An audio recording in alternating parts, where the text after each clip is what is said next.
कौन से कैमरा से आपने फोटो ली वो पता चल जाता है। लाइक, कमेंट, शेयर बटन ये एक्चुअली ट्रैकर की तरह काम कर रहे होते हैं। ये जो डेटा है, लोगों का डेटा है, मिडिल ईस्ट के ऑयल से भी ज़्यादा वैल्यू रखते हैं, क्योंकि जो जुड़ा को खुद के बारे में नहीं पता था उससे कहीं ज़्यादा टिंडर को उसके बारे में पता था। मैनिपुलेट करना कितना आसान हो सकता है ना। डिवाइस के थ्रू आपकी आवाज़ भी सुन सकते हैं, क्योंकि यही वो टाइम है जब एक यूज़र के ऊपर कोई एल्गो काम नहीं। पॉलिटिकल पार्टी भी बहुत ज़्यादा इंटरेस्टेड हो गई है और इस डेटा को खरीद के आपके डिसीजन को मैनिपुलेट भी कर रही है। इस एल्गो को अगर कोई पॉलिटिशियन, अगर पावरफुल आदमी चाहे तो बड़े आसानी से मैनिपुलेट भी कर सकता है।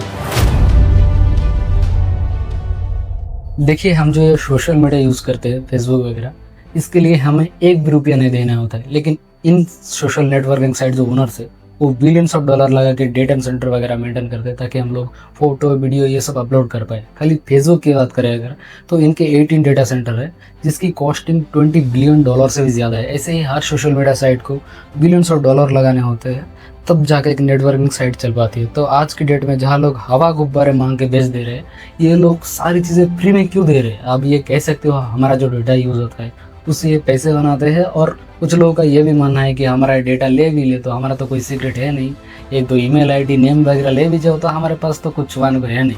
तो देखिए, इतना सिंपल नहीं है ये। आज आपको एक एक डिटेल में पता चल जाएगी कि कैसे आप जो चीज़ सोचते हो आप उसी का ऐड आपके सामने आ जाता है। BMW का ऐड सिर्फ उसके पास क्यों जाता है जो उसको अफोर्ड कर सकते हैं, गरीब लोगों के पास क्यों नहीं जाता है? और जो पॉलिटिकल पार्टीज है इनका इस डेटा से क्या मतलब है, ये इस डेटा के पीछे क्यों पड़ी है, तो सारी चीज़ें डिस्कस करते हैं। देखिए, आज के डेट में अगर मैं आपसे कहूँ कि सबसे महंगी चीज़ क्या है तो उसका एक आंसर होगा अटेंशन। अगर किसी भी तरीके से आप लोगों की अटेंशन ले आते हो तो आपके पास पैसा ही पैसा होगा। इतने सारे स्पोर्ट होते हैं इंडिया के अंदर, लेकिन अटेंशन क्रिकेट को मिलती है क्योंकि क्रिकेट सबसे ज़्यादा देखा जाता है, इसलिए क्रिकेट के पास ज़्यादा पैसा है। क्रिकेट के अंदर भी सबसे ज़्यादा इंडिया पाकिस्तान के मैच को अटेंशन मिलती है, इसलिए सारे मैचेस में सबसे ज़्यादा पैसा इंडिया पाकिस्तान के मैच से आता है। चाहे कोई मूवी हो, कोई प्रोडक्ट हो, किस एक्टर को ज़्यादा पैसा मिलेगा सब डिसाइड होते हैं कि किसके पास ज़्यादा अटेंशन है। अगर आपके पास कोई तरीका है जिससे आप लोगों की अटेंशन खींच सकते हो तो आप भी मालामाल हो सकते हो, क्योंकि दुनिया भर में जो प्रोडक्ट्स बनते हैं चाहे वो अच्छे हो या बुरे हो, कंपनी के जो ओनर्स होते हैं वो घर घर जाके उस प्रोडक्ट को नहीं दिखाते हैं, बल्कि जहाँ पे लोगों की अटेंशन होती है वहाँ पे जाके उस प्रोडक्ट को दिखा देते हैं। और ऐसे ही लोगों को उस प्रोडक्ट के बारे में पता चलता है। अगर एक मेट्रो स्टेशन में ज़्यादा भीड़ है और दूसरे मेट्रो स्टेशन में कम भीड़ है तो जिस मेट्रो स्टेशन में ज़्यादा लोग होंगे वहाँ पे ऐड दिखाने में ज़्यादा पैसा देना होगा। अभी अटेंशन का गेम है, इसको ज़्यादा से ज़्यादा अपनी तरफ करने के लिए बहुत अलग अलग तरीके हैं, लेकिन जैसे टेक्नोलॉजी की अपडेट हुई है, सोशल मीडिया आया है, इन्होंने इस पूरी गेम को पूरा ज़्यादा अपग्रेड कर दिया। आज की डेट में आप देखोगे दुनिया के जो अमीर लिस्ट में उसमें टेक मिलियनियर बड़े पड़े हैं। यूट्यूब, ट्विटर, स्नैपचैट, लिंक्डइन सब सोशल मीडिया प्लेटफॉर्म बिलियंस में कमाते हैं। फेसबुक के मार्क जकरबर्ग, अमेजोन के जेफ बेजोस, गूगल की लैरी पेन्स, टिकटॉक की जैंग मिंग, ये सब टेक बिलियनियर्स आज की डेट में सबसे पावरफुल लोग हो गए। लेकिन बेसिकली इन्होंने क्या किया है, अपने आप के ज़रिए फ्री में सोशल नेटवर्किंग दी, फ्री में एंटरटेनमेंट दिया और लोगों का डेटा लिया और फिर उस डेटा की मदद से लोगों की अटेंशन कंट्रोल की और टारगेटेड एडवर्टाइजमेंट चलाया। लेकिन जब भी आप किस सोशल नेटवर्किंग साइट पे अकाउंट बनाते हो तो आप और उस सोशल नेटवर्किंग साइट के बीच में एक डील होती है, और वो डील ये होती है कि आप सोशल मीडिया साइट जो है, जो ऐप है, उसको अपना डेटा देंगे और उसके बदले में सोशल मीडिया साइट जो है वो अपना नेटवर्किंग एंटरटेनमेंट देंगे। अकाउंट बनाते टाइम जो टर्म्स एंड कंडीशन में जो छोटा सा क्लिक करते हो वो एक लीगल एग्रीमेंट में साइन करने जैसा होता है जो किसी बात की डील करता है। ऐसा करके जो सोशल नेटवर्किंग साइट है ये पूरे वर्ल्ड के लोगों का डेटा इकट्ठा करती है, उस डेटा से पैटर्न्स बनाती है और आपकी हैबिट जो है उनको ऑब्जर्व करती है और एडवर्टाइज के पास जाके उनको अपने प्रोडक्ट बेचने के लिए प्लेटफॉर्म देती है। इसको आप इस तरीके से समझो, आपने खुद की एक सोशल नेटवर्किंग साइट बनाई और पूरे दिल्ली के अंदर उसको फ्री में दे दिया। लोग उसको यूज़ कर रहे हैं, दिल्ली के अंदर एक दूसरे से कनेक्ट हो रहे हैं, लाइक कर रहे हैं, कमेंट कर रहे हैं, शेयर कर रहे हैं और हर चीज़ से आपके पास डेटा कलेक्ट हो रहा है। और अकाउंट बनाने से पहले आपने क्लिक कर लिया था कि अपना डेटा मैं यूज़ कर सकता हूँ।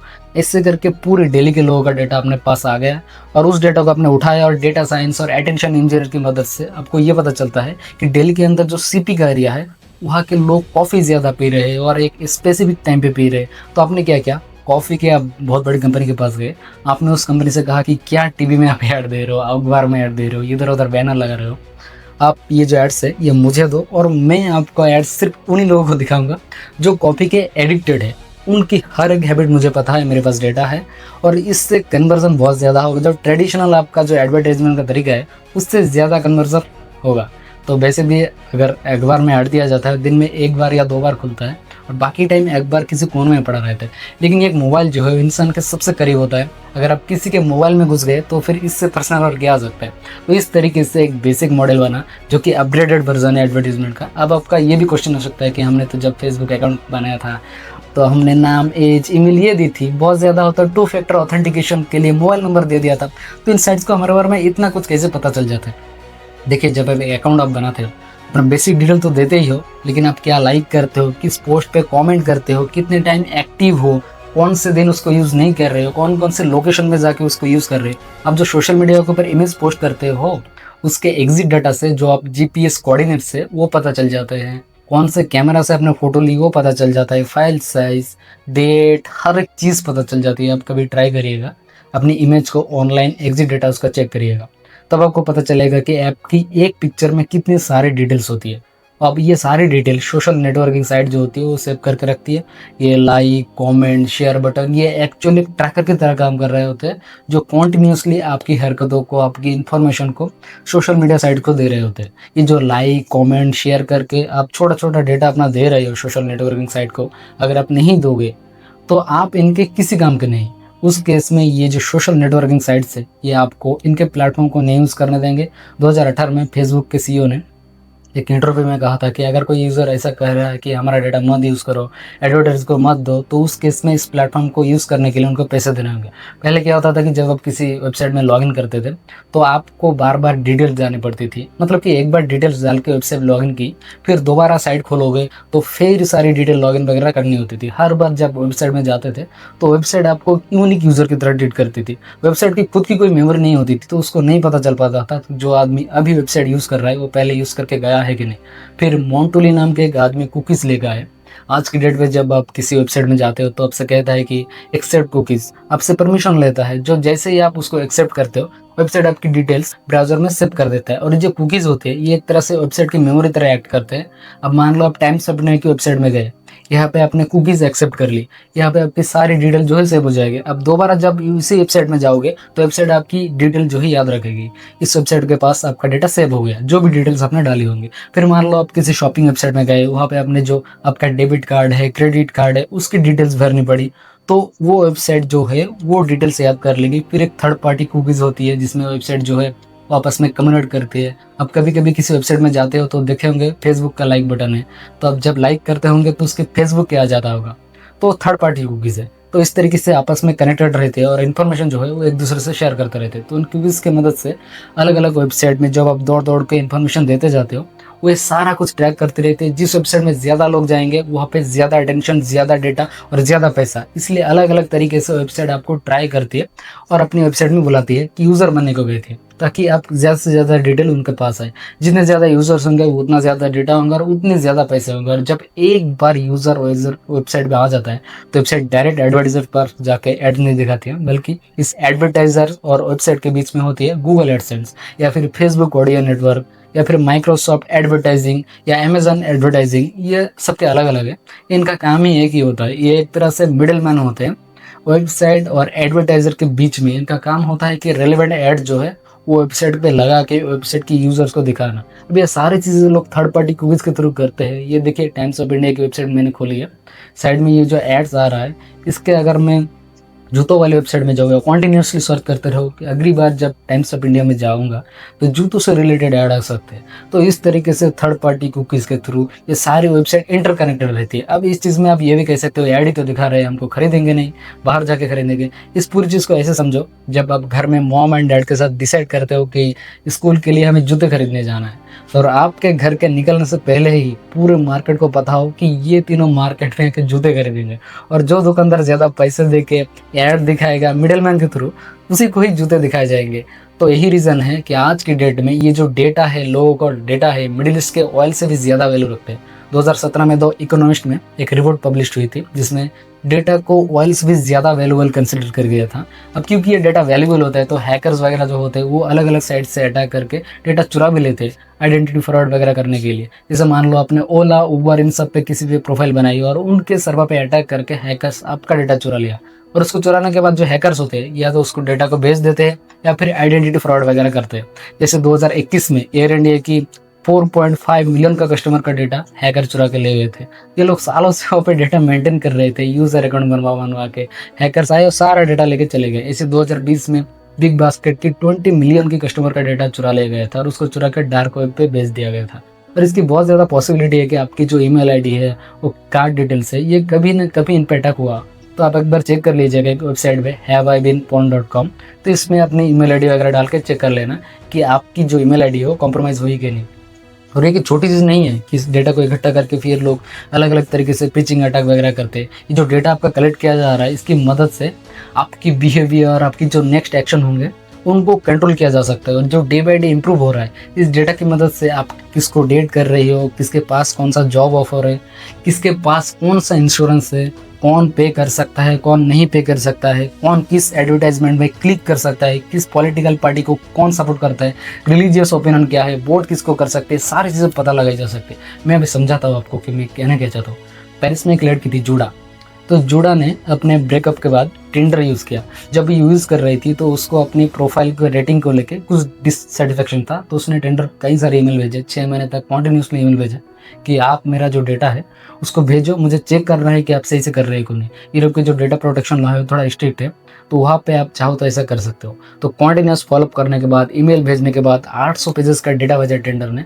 सिर्फ कुछ ही दिनों टेंडर यूज़ करने पे 800 पेजेस का डेटा इकट्ठा कर लिया था टेंडर ने।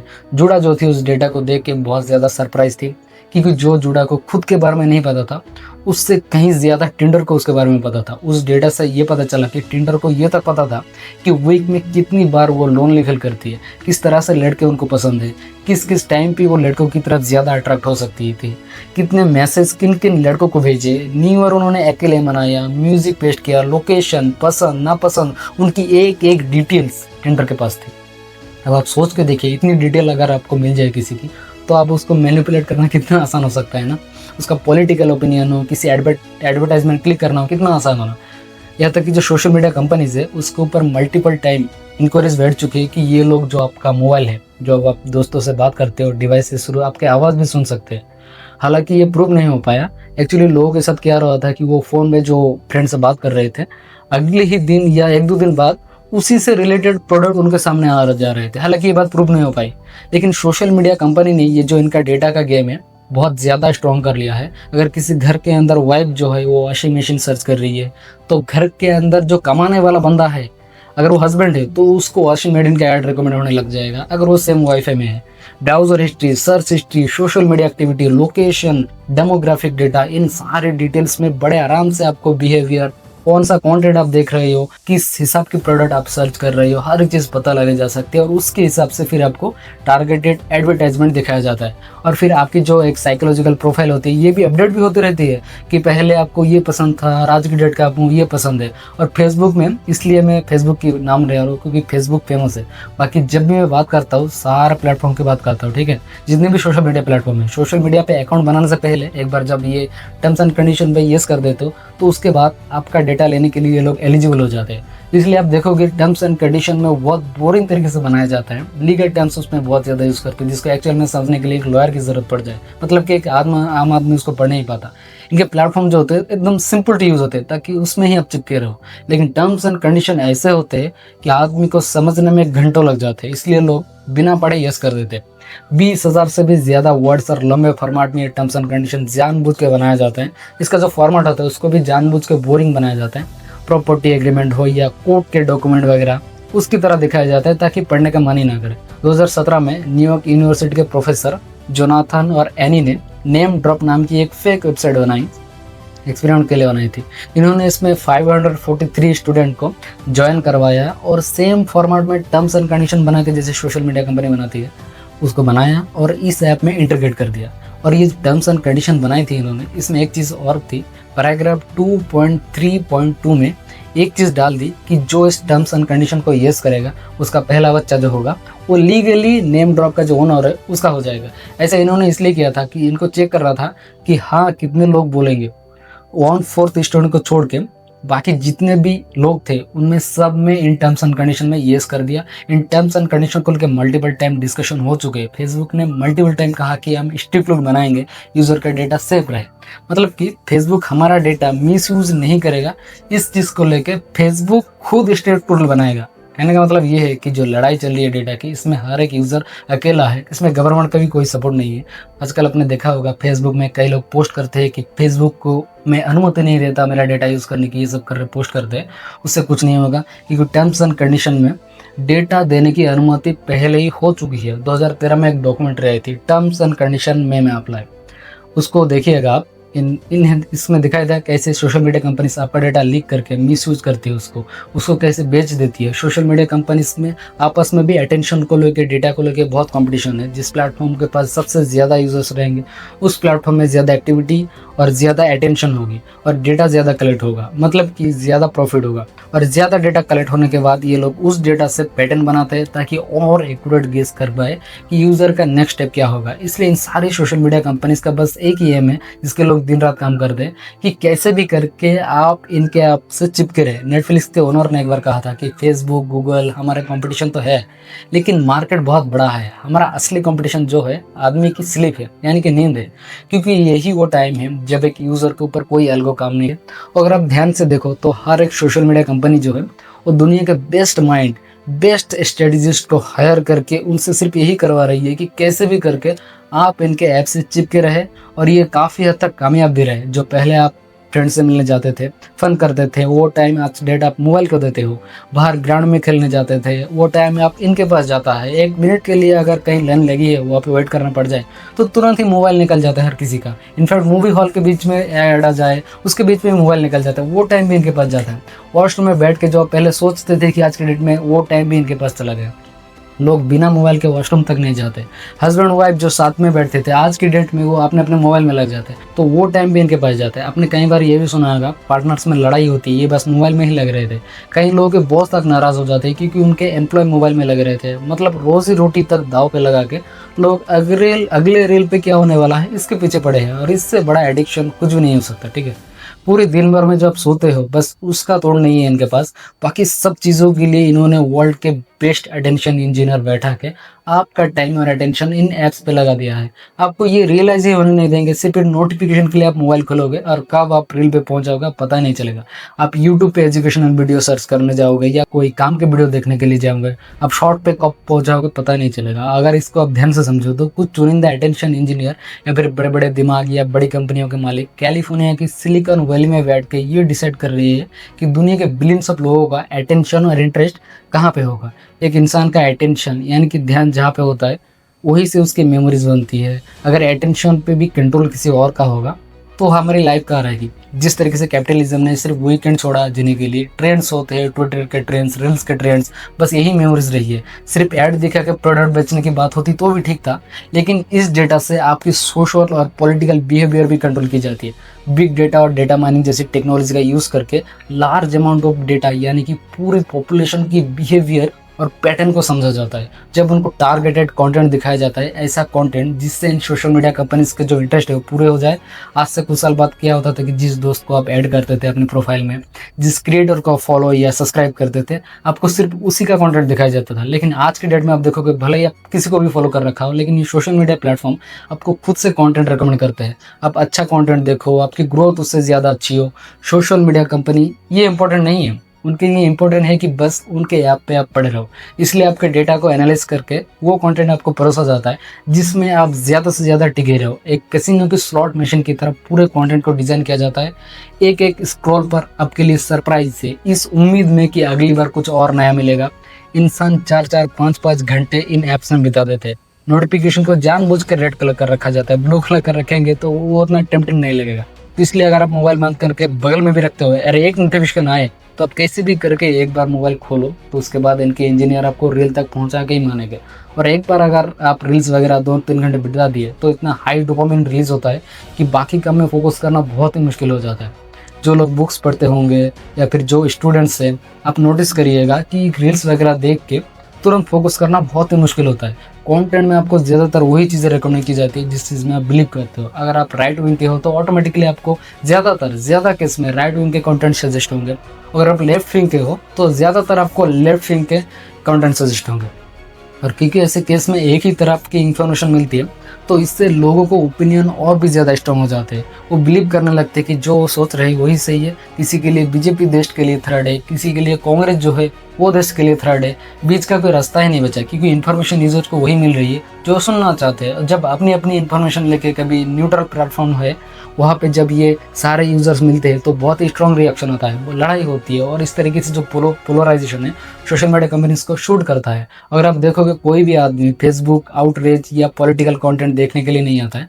लोग अपने यार दोस्त से कनेक्ट करें या एंटरटेनमेंट के लिए या फिर कुछ सीखने के लिए आता है। लेकिन अगर यूजर्स को यही दे दिया जाएगा तो प्लेटफॉर्म जल्दी छोड़ देंगे। इसलिए सोशल मीडिया कंपनी जो है वो आपकी फीड जो है उसको काम एंड कंपोज नहीं रखती है, बल्कि फास्ट पेस और आउटरेजियस फीड रखती है। क्योंकि फेक न्यूज़ जो होती है इंटरेस्टिंग होती है, कॉन्स्पिरेसी थ्योरी इंटरेस्टिंग होती है, लेकिन जो ट्रूथ होता है, लर्निंग होती है, ये बोरिंग होती है।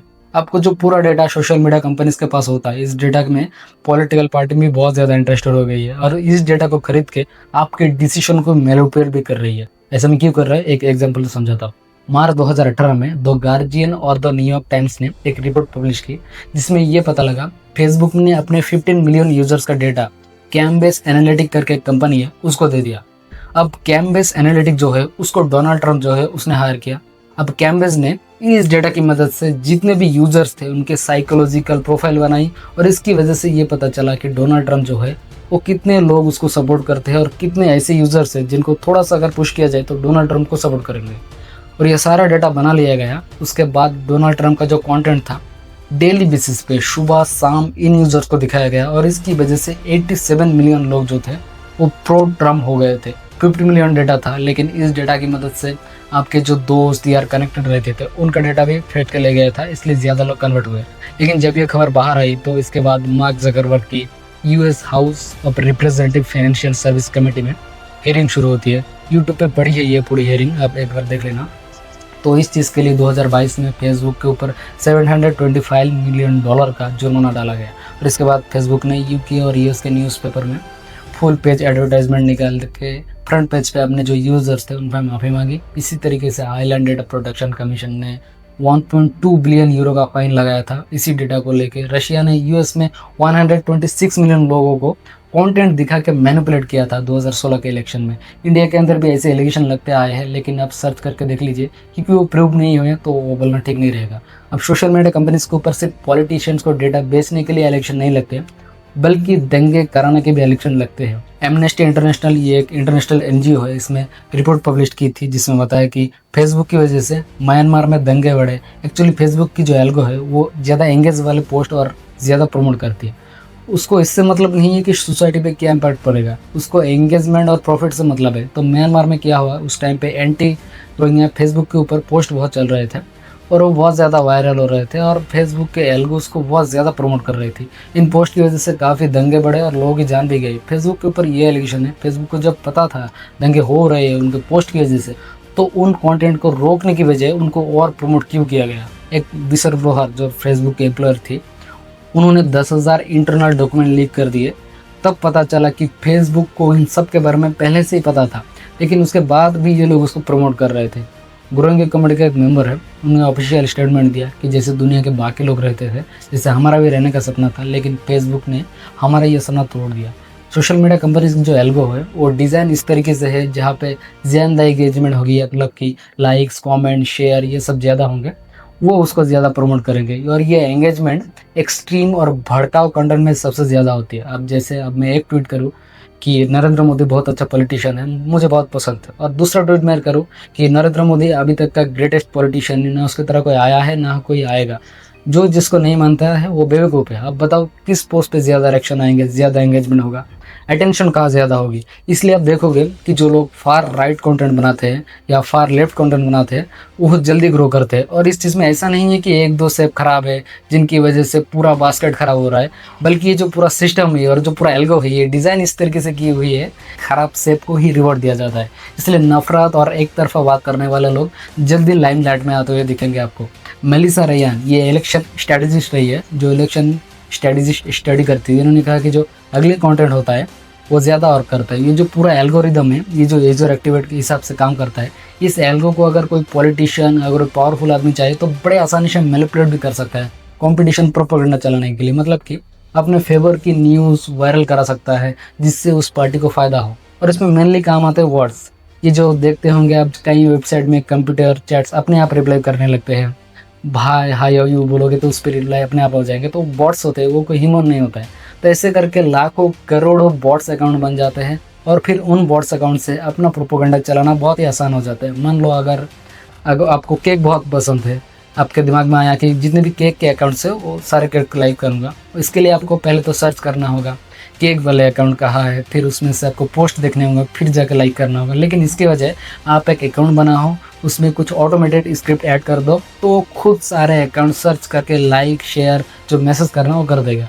और इसी चीज़ को बॉट कहते हैं। तो इन बॉट्स की मदद से अगर किसी पॉलिटिकल पार्टी के बारे में कुछ हैराना हो, किसी पार्टी के बारे में बताना हो, तो इस बॉट्स अकाउंट का यूज़ करके मल्टीपल मैसेज करवाया जा सकता है, ट्रेंड चलवाया जा सकता है, कमेंट करवाया जा सकता है, जिससे एक माहौल बनता है। मान लो किसी कंट्री को किसी एनवायरमेंट से बाहर होना है किसी मजबूरी की वजह से, तो पेड मेन पेजेस और बॉट अकाउंट से आप बढ़िया सिग्मा म्यूजिक लगा के सोशल मीडिया पे एक माहौल बना सकते हो कि देखिए खुद इन कंट्रीज ने इतने सारे एसी इतने सारे साल तक लगाए और हम लोगों को ये ज्ञान दे रहे। तो सारी चीज़ें यूज़ करके किसी भी कंट्री के लोगों का ओपिनियन चेंज किया जा सकता है। वो वॉर करने जा रही हो, किसी पॉलिसी को सही दिखाना हो, तो सारी चीज़ों का यूज़ होता है। जो ट्रेंड है ये डे बाय डे काफ़ी खतरनाक होते जा रहा है। आप नोटिस करोगे तो पहले बात होती थी मैनिफेस्टो की, पॉलिसीज़ की, लेकिन आज की डेट में कौन सा नेता कितना ज़्यादा पॉपुलर है, अटेंशन लोगों की किस नेता पे है, वो बहुत ज़्यादा इंपॉर्टेंट है। और कुछ कंट्रीज तो इस सोशल मीडिया साइट्स को एज ए टूल यूज़ कर रही है दूसरी कंट्रीज को पीछे करने के लिए। वाइट डेंस का आपने नाम सुना होगा, जो चाइना की कंपनी है, जो टिकटॉक की ओनर है, वो चाइना के अंदर जो टिकटॉक है उसका वर्जन एकदम अलग रखती है यूएस के कंपेरेटिवली। इंडिया में जो और फिलहाल बैन हो गया, इसलिए यूएस का एग्जांपल देके बताता हूँ। चाइना के अंदर जो टिकटॉक चलता है, अगर 14 साल के कम का कोई यूज़ करता है तो उसको साइंस एक्सपेरिमेंट, डेट्स के बारे में, कल्चर, ये सारी वीडियो आती है, एजुकेशनल वीडियो आती है। यहाँ तक कि लिमिट भी रखी गई है 40 मिनट पर डे की। लेकिन सेम टिकटॉक यूएस के अंदर बिल्कुल अलग कंटेंट दिखाया जाता है और ऐसे ऐसे वीडियो चलाए जाते हैं वहाँ पे जैसे लोगों को सीखने का नहीं मिलता, लोग डंप होते हैं। और इस चीज़ का कितना भी इम्पैक्ट होता है, एक सर्वे के एग्जाम्पल लेकर आपसे समझा रहा हूँ। यूएस में एक सर्वे हुआ था जो CNBC में पब्लिश भी हुआ था। उसमें यूएस के मैक्सिमम बच्चे इन्फ्लुएंसर बनना चाहते हैं, और वही चाइना में जब सेम सर्वे हुआ तो वहाँ के बच्चे एस्ट्रोनॉट बनना चाहते हैं। अब जो वीडियो हमने बनाई आपको डराने के लिए या फिर सोशल मीडिया छोड़ देने के लिए नहीं बनाई है, ये वीडियो सिर्फ इसलिए बनाई है ताकि अवेयरनेस बढ़ सके, जो चीज़ हो रही हो को पता चल सके, और अगली बार जब next time parliament data protection bill आए तो आपको पता हो कि ये बिल कितना इंपॉर्टेंट है, इसलिए वीडियो बनाई है। और ऐसा नहीं है कि ऐड दिखाना बहुत ख़राब चीज़ है, सोशल मीडिया गलत है, सोशल मीडिया की वजह से ना जाने कितने फ़ायदा हुए हैं। अगर मैं गिनवाना चालू करूँ तो रात हो जाएगी, इतने ज़्यादा फ़ायदा है। लोग कनेक्टेड रहते हैं, इमरजेंसी में आप 50 लोगों को कॉन्टैक्ट कर सकते हो, बहुत सारे फ़ायदा है। इनफैक्ट ये जो कंटेंट आप देख रहे हो इसमें ऐड चलने से, इस वजह से आप फ्री में देख लो, वरना पैसे देने होते।